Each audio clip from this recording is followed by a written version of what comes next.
Good morning, students. Today I am going to explain the question answer of lesson 11, class 8th, science. Our first question is give two example each of situation in which you are push or pull to change the state of motion of the object. एक हमें दो example देने हैं जिसमें push से state of motion change हो रही है किसी ऑब्जेक्ट की, या पुल से। पुश मीन्स धक्का देना, पुल मीन्स खींचना। तो हमें दो दो एग्जाम्पल देने हैं। फर्स्ट है to change the state of motion of object by push. First example है to change the direction of a moving cricket ball by hitting. जब हम किसी क्रिकेट बॉल को हिट कर देते हैं तो उसकी डायरेक्शन चेंज की जा सकती है। सेकेंड एग्जाम्पल है to push a moving football towards the goalkeeper. एक फुटबॉल मूव कर रही है, हम उसे पुश करके गोलकीपर की तरफ फेंक सकते हैं। सेकेंड है to change the state of motion by pull. कोई वस्तु मूव कर रही है तो हम उसे कैसे खींच सकते हैं, खींचने से उसके अंदर क्या चेंज आएगा। फर्स्ट है to pull the string tied to a cow. एक गाय है, उसके एक रस्सी बंधी हुई है, उसे हम खींच सकते हैं। और उसके मूव करने के लिए अगर वो खड़ी है, रेस्ट पे है, तो हम उसे मूव कर सकते हैं खींच के। सेकेंड है to pull a bucket from a well. एक कुएं में से बाल्टी खींचे तो बाल्टी बाहर निकल आएगी। इस तरह से हम उसे क्या कर सकते हैं, उसके मोशन की पोजीशन चेंज कर सकते हैं, उसकी गति की पोजीशन को चेंज कर सकते हैं। सेकेंड क्वेश्चन है give two example of situation in which applying force cause a change in the shape of object. अब तक तो तुमने स्टेट ऑफ मोशन कैसे चेंज होती है वो देखा कि कोई चीज़ रेस्ट में है तो उसे मोशन में लाना या फिर उसकी डायरेक्शन चेंज करना। अगर हम मोशन से रेस्ट में ले आते हैं, रेस्ट से मोशन में ले आते हैं, या उसकी डायरेक्शन चेंज कर देते हैं तो उसे बोलते हैं स्टेट ऑफ मोशन को चेंज करना। लेकिन हम अगर उसकी शेप चेंज करते हैं फोर्स लगाकर तो उसके एग्जाम्पल क्या दोगे। तो इसका फर्स्ट एग्जाम्पल हम दे सकते हैं व्हेन ए रबड़ बैंड इज स्ट्रेच्ड। अगर किसी रबड़ बैंड को आप खींचो by applying a force then its shape change, तो उसकी शेप चेंज हो जाएगी।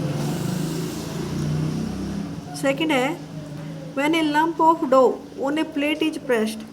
आटे को अगर आपने उसका आटा रखा हुआ है प्लेट पर, उसे प्रेस करो by applying force then its shape will change, तो उसकी शेप चेंज हो सकती है। हमने आटा तो प्रेस करके देखा ही होगा, जितना उस पर प्रेस करोगे वो उस थाली में फैल जाएगा, तो वो क्या है, आपने उसकी शेप चेंज कर दी। रबड़ बैंड को भी खींच के सब ने देखा हुआ है, तो उसके लिए हमें फोर्स लगाई और उसकी शेप चेंज हो गई। नेक्स्ट है fill in the blanks. To draw water from a well we have to pull at the rope. तो हमें क्या करना पड़ेगा, उसे खींचना पड़ेगा। इसमें पूछा है पुल या पुश। सेकंड है ए charge body dash and uncharged body, क्या आएगा, अट्रैक्ट। हमेशा एक चार्ज बॉडी, चाहे दूसरी चार्ज बॉडी हो चाहे अनचार्ज बॉडी हो, उसे क्या करेगी, अट्रैक्ट करेगी। सी पार्ट है to move a loaded trolley we have to push it. अगर एक ट्रॉली है जिसमें बहुत सारा सामान भरा हुआ है तो उसे मूव करने के लिए हमें उसे धकेलना पड़ेगा, टू पुश इट, तो हम यहाँ लिखेंगे पुश। डी है the north pole of a magnet dash the north pole. तो नॉर्थ पोल को रिपेल करेगा, दूर फेंकेगा। अगर साउथ पोल लिखा होता है तो नॉर्थ साउथ को अट्रैक्ट करता है, तो यहाँ वर्ड आएगा रिपेल। नेक्स्ट क्वेश्चन है, ये भी फिलअप्स हैं। एन एंकर स्ट्रेच हर बो। एक तीर अंदाज अपने धनुष को खींचता है while taking aim at the target. See then release the arrow. फिर वो तीर छोड़ते हैं। Which begin to move towards the target, जो टारगेट की तरफ मूव करता है। Based on this information fill in the blanks. हमें ये ब्लैंक्स जो हैं ये भरने हैं, फिल करने हैं। पहला है to stretch the bow. The archer apply a force that cause a change in its, क्या आएगा, चेंज इन इट्स शेप। अगर किसी धनुष को आप खींचोगे तो उसकी क्या चेंज होगी, शेप चेंज हो जाएगी। तो फर्स्ट में आएगा shape. The force applied by archer to stretch the bow is an example of muscular force. आपको पता है उसे कॉन्टैक्ट में आना पड़ेगा पहले उस बो के, उस धनुष के फिर उसे खींचा जा सकता है, तो उसके लिए उसे अपनी मसल्स का फोर्स लगाना पड़ेगा। थर्ड है the type of force responsible for a change in the state of motion of the arrow is an example of dash force. तो एरो को मूवमेंट में लाने के लिए उसको कौन सी फोर्स लगानी पड़ी, मस्कुलर फोर्स। यहाँ भी उसने अपनी मसल्स की फोर्स यूज की, तभी वो एरो मूव कर पाया। नेक्स्ट है While the arrow moves through its towards its target, the force acting on its are due to dash.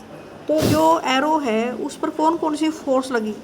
एक तो उस पर ग्रेविटी लगेगी, second frictional force of air लगेगी। ग्रेविटी क्या होती है? अर्थ जिस फोर्स से हर एक वस्तु को अपनी तरफ खींचते हैं उसे ग्रेविटी बोलते हैं। और फ्रिक्शन जो हवा है, हवा उस पर उसे मूव करने से रोकेगी, तो उस पर फ्रिक्शनल फोर्स लगाएगी। इसलिए उस पर दो फोर्स लग रही है, एक ग्रेविटी एक फ्रिक्शन। जब वो अपने टारगेट की तरफ मूव करेगा, क्या? एरो। एरो होता है तीर, वो होता है धनुष, और आर्चर होता है तीर अंदाज जो तीर को फेंक रहा है। एरो मीन्स तीर, BOW बो मीन्स धनुष। ये वर्ड ध्यान कर लेना तभी आपको समझ आएंगे। Now question number 5, in the following situation identify the agents exerting the force and the object on which force is act, state the effect of force. आपको कुछ चीज़ें दी हुई हैं, उसमें कौन फोर्स लगा रहा है, किस पर फोर्स लगाया जा रहा है और उस फोर्स का क्या इफेक्ट होगा, आपको ये फाइंड आउट करना है। फर्स्ट है squeezing a piece of lemon between the fingers to exert its juice. अब देखो लेमन है, उस पर फोर्स लगाई जा रही है। कौन फोर्स लगा रहा है? फिंगर्स से हम उसे दबा रहे हैं और उसका इफेक्ट क्या होगा? उसमें से जूस बाहर आ रहा है।